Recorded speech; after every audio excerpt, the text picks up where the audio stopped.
All right, I got my Kirkland signature fuel, low price but quality fuel, and now going to pick up Igor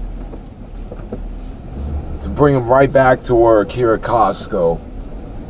Looking forward to hearing about his trip to Minneapolis.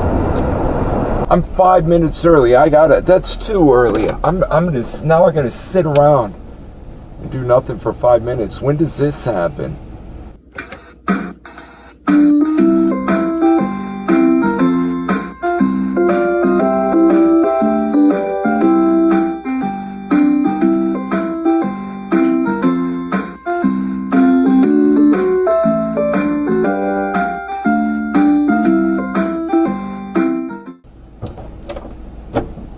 Okay, now we can go. How's it going? Pretty good. I realized how tiny Bismarck actually is when I went over. Right? To Minneapolis? How was your trip? I had Shake Shack. Like, out of all the burgers I had in my life, especially my life in America, mainly having been in this place, Yeah? Shake Shack kicked it all to the curb and then some more. Yeah? I had two of their burgers. I had like the basic, like double patty or whatever with some bacon on it. That was like best burger I've had in my life. Yeah? And then the other one was also like really good. Not as good, but it was like a burger patty. On top of the burger patty, like in between the buns, there was a big deep fried mushroom cap filled with like this cheese. At Shake Shack, they have all the... Man. And then I had a strawberry milkshake, and that was really good too. They actually use real strawberries. That's the best when they use, with actual strawberries. And it wasn't just Shake Shack. I paid $188 at a restaurant, but it was like the most expensive one in the mall. It was called Crave. I got an $140 sushi platter, and then I gave a $30 tip to our waiter, and our waiter said I was the first one. He worked there for 2 years. I was one of like 2 people.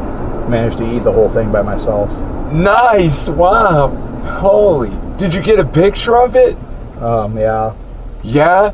I'm gonna have to see it when I get you there. But what was it? Crave is the most pricey place. The reason why we went there is because it was a Saturday. The food court was swamped beyond belief. Like, all the tables were taken. Like, there's just long lines for like even like a Chick-fil-A or Burger King. Wow. And, there's a bunch of people walking around with food already, waiting for a table.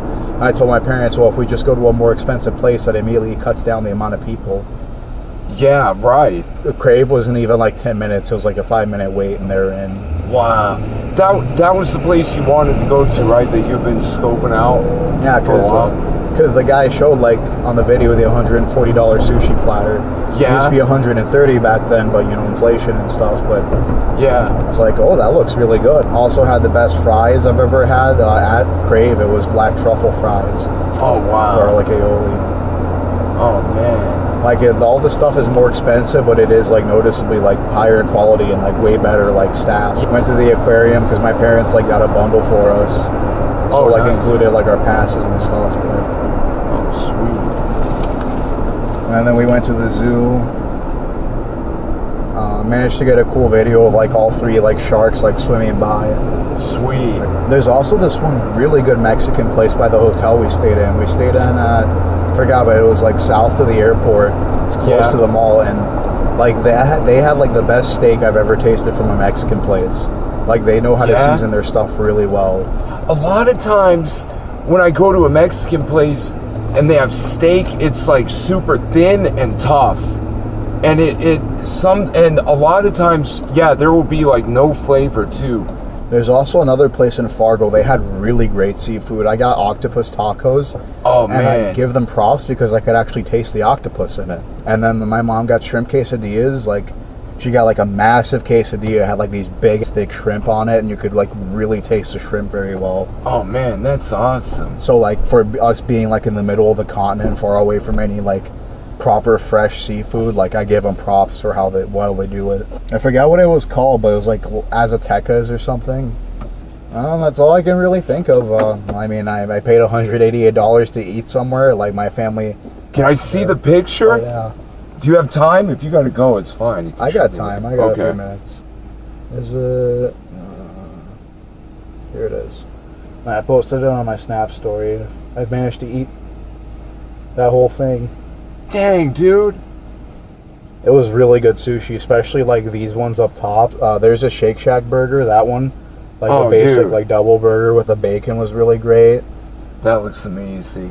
Where is it? The sharks, the zoo. Yeah, here it is. Oh, wow. And then there's a second one, and then there's going to be a third one.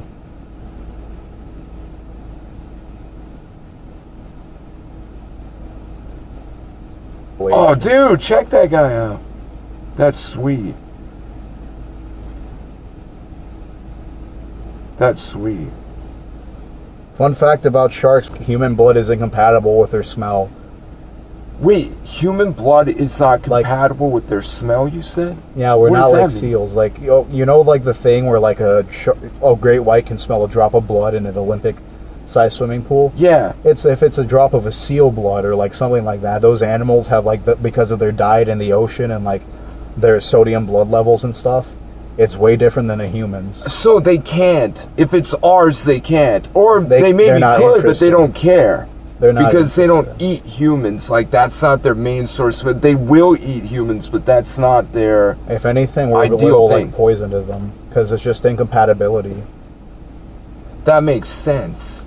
That's wild. The only time sharks will eat you is don't jump off of a cruise ship or be out in the middle of the ocean, because that's where not just sharks but all the other animals are starved, because it's like a desert for them. All the areas that are filled with life, like the reefs and stuff, and near the shores, like that's where they like to hunt. Okay. That's where the abundance of food is. With it migrating, even the fish will start nipping at you and trying to eat you in the middle of the ocean. Yeah, I remember that in Hawaii, like snorkeling there, they'll come up there, they're like nibbling on you. Yeah. So, yeah, that's where they'll eat you, but what else?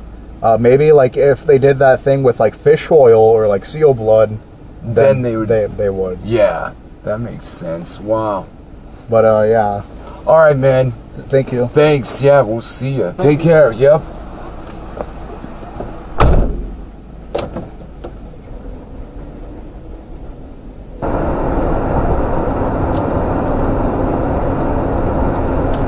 Dude, they have their Christmas decorations up and on. It's March. And it's during the day. They have Christmas decorations up and turned on.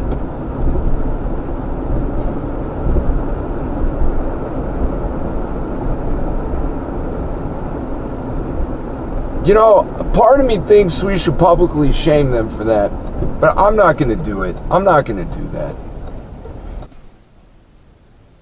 Hey Minnesota, I'm Kyle from Rideable, and we're bringing our transportation platform to your community soon. This is CarCam, where amazing conversations happen on the road, and we're looking for Minnesota drivers who want to be a part of something special. Here's the deal, Rideable is different. You set your rates, you build relationships with passengers, and you keep 100% of your fares. No commissions, no corporate middleman, just you and your passengers, supported by a platform that puts community first. And with CarCam, you can build your personal brand, showcase your personality, and connect with your community in a whole new way. We're especially focused on bringing Rideable to communities with critical transportation needs, places like Red Lake and Worthington.